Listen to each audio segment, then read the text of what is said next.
சர்க்குருவே சரணம்.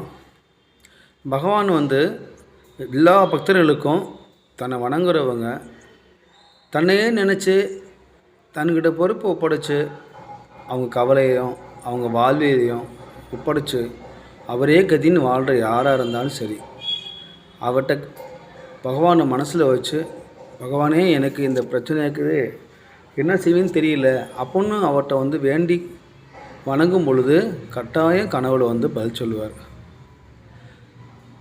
அது கட்டாயம் செய்வார் பகவான்.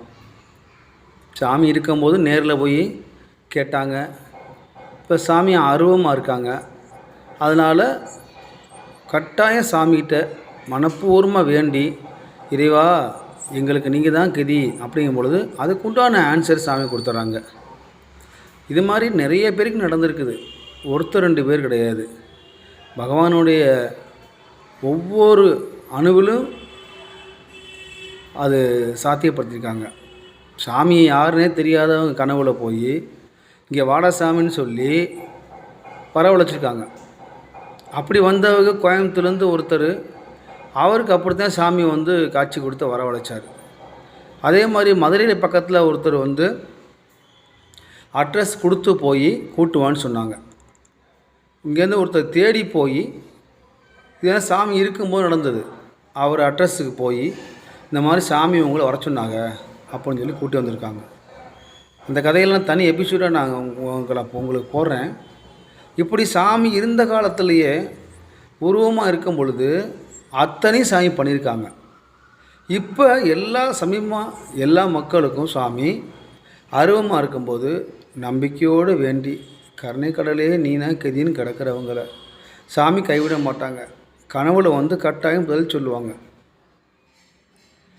அந்த அளவுக்கு நீங்கள் மனசுக்குள்ளே நேசிக்கணும்.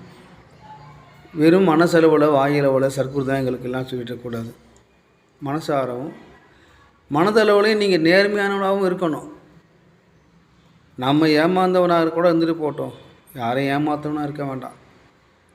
கெட்டிக்காரத்தனமாக நான் தான் உலகத்தில் பெரிய கெட்டிக்காரன் அப்படின்னு இருக்கவங்களுக்கெல்லாம் சாமி கெட்டிக்காரத்தனமே உன்னை காப்பாற்ற முடியாது சாமிட்டு போயிடுவார். யதார்த்தவாதியா, ஐயா எனக்கிட்ட நீந்தாயா எல்லாமே, உன்னை விட்டால் எந்த வழியும் எங்களுக்கு கிடையாதையா, இந்த பணம் காசு எல்லாம் நீங்கள் கொடுத்ததியா, இந்த வசதி வாய்ப்பெல்லாம் நீங்கள் கொடுத்ததியா அப்படின்ட்டு சரணாகதி ஆகிறவங்களுக்கு மட்டும்தான் சாமி செய்வார். இந்த பணம் காசு இருக்குது, உலகம் முழுக்க நமக்கு மரியாதை இருக்குது அப்படிங்கிற திமிரோடு இருந்துக்கிட்டு சாமி நேரே போகும்போது மட்டும் அப்படியே பணிஞ்சு குனிஞ்சு கும்பிட்டு நடிக்கலாம் வேலைக்கு ஆகாது. பகவானே நீயே கதின்னு இருக்கவங்களுக்கு சாமி கட்டாயம் காப்பாற்றுவார். சர்க்குருவே சரணம்.